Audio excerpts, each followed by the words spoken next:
दादा असं म्हणाले की सेलिब्रिटी उमेदवार देऊन आम्ही चूक केली। 10 वेळा आपण माझ्यासारख्या सर्वसामान्य कार्यकर्त्याला तुमच्या पक्षात या हे निरोप पाठवण्याचं नेमकं कारण काय? खरं तर आज माननीय उपमुख्यमंत्री अजितदादा पवार यांनी माझ्यावर काही भाष्य केलं।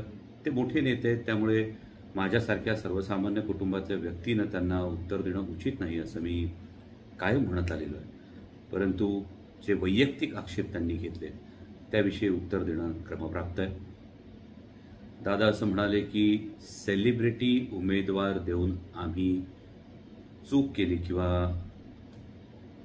जेव्हा उमेदवार मिळत नसतो तेव्हा सेलिब्रिटी आणला जातो। त्यात त्यांनी अनेक सेलिब्रिटींची उदाहरणं दिली, म्हणजे गोविंद असतील, अमिताभ बच्चन असतील, हेमा मालिनी असतील, शत्रुघ्न सिन्हाजी असतील, या सगळ्यांची त्यांनी उदाहरणं दिली। मी नम्रतापूर्वक एक गोष्ट दादांच्या निदर्शनास आणून देऊ इच्छितो की आपण ज्या सर्वांची उदाहरणं दिली यातील एकाही सेलिब्रिटी झालेल्या खासदाराला संसद रत्न पुरस्कार मिळाल्याचं माझ्या ऐकिवात नाही। आणि शिरूर लोकसभा मतदारसंघातील मायबाप जनतेच्या आशीर्वादानं त्यांचे प्रश्न हिरिरीनं मांडत असताना पहिल्याच टर्ममध्ये तब्बल 3 वेळा संसद रत्न पुरस्कार हा मला मिळालेला आहे। राहिला प्रश्न, मी राजीनामा देण्याचं आपल्याकडे बोलून दाखवलं असं आपण वारंवार सांगतात, परंतु जर मी राजीनामाच द्यायच्या विचारात होतो तर मी संसदेत अनुपस्थित होतो का? मी संसदेत बोलणं सोडून दिलं होतं का? मी संसदेत प्रश्न मांडणं सोडून दिलं होतं का?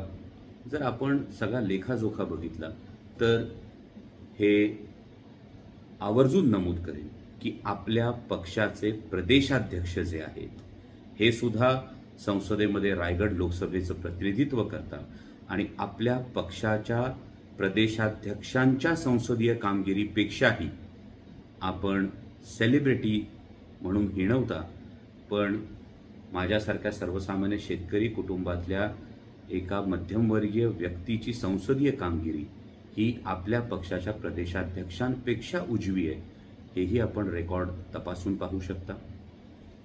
पुढचा मुद्दा येतो त्यामध्ये मला असं वाटतं की दादा असं म्हणाले की असा उमेदवार देऊन आम्ही चूक केली।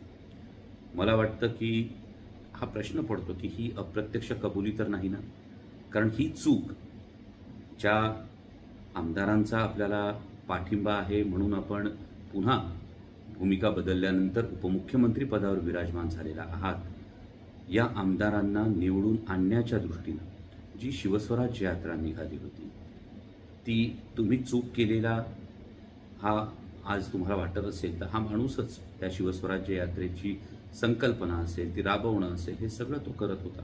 विधानसभेच्या प्रचारासाठी सुद्धा आपण एकत्र होतो।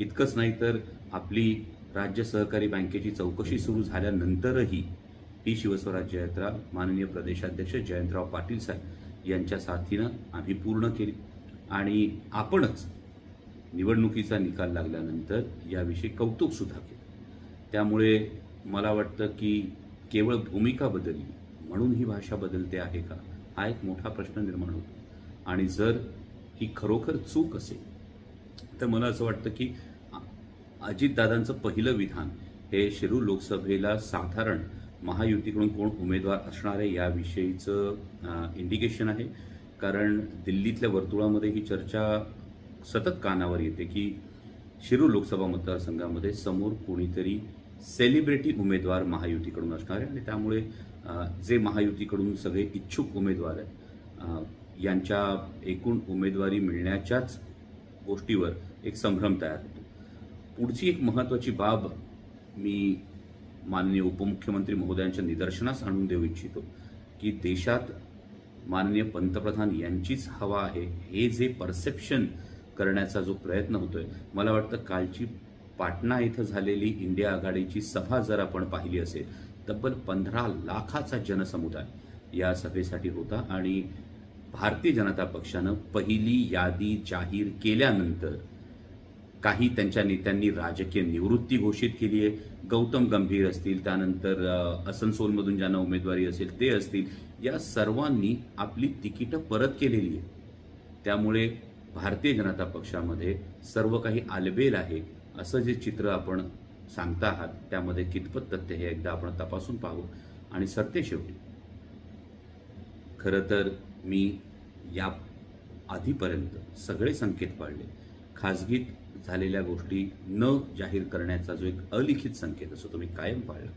परंतु आपण वारंवार या गोष्टींचा उल्लेख करत असाल तर मी नम्रपणे आपल्याला एकच प्रश्न विचारू इच्छितो की जर असा उमेदवार देणं ही चूक असेल तर मग 10-10 वेळा आपण माझ्यासारख्या सर्वसामान्य कार्यकर्त्याला तुमच्या पक्षात या हे निरोप पाठवण्याचं नेमकं कारण काय? लपून छपून भेटीगाठी करण्याचं कारण काय? त्यामुळे मी नम्रपणे एवढंच सांगू इच्छितो की मला जी आदरणीय पवारसाहेबांनी संधी दिली त्या संधीप्रती प्रामाणिक राहण्याचा मी प्रयत्न केला आहे. मी माझी संसदेतली जी काही कामगिरी आहे ती त्याचा संपूर्णपणे लेखाजोखा हा पब्लिक डोमेनमध्ये आहे, तो आपण पाहू शकता. आणि त्यामुळेच मी ठामपणे सांगतो की जी भूमिका मी घेतली त्या भूमिकेवर मी कायम आहे, मी कायम राहीन. माझ्या शिरूर लोकसभा मतदारसंघातले प्रश्न हिरिरीनं मांडण्यासाठी मी सदैव कटिबद्ध राहीन. देश विदेशातील प्रत्येक घडामोडींचे लाईव्ह अपडेट मिळवण्यासाठी आता साम टीव्हीच्या सर्व सोशल मीडिया प्लॅटफॉर्मला लाईक, फॉलो आणि सबस्क्राईब करा. तसंच सर्व नोटिफिकेशनसाठी बेल आयकॉन प्रेस करायला विसरू नका.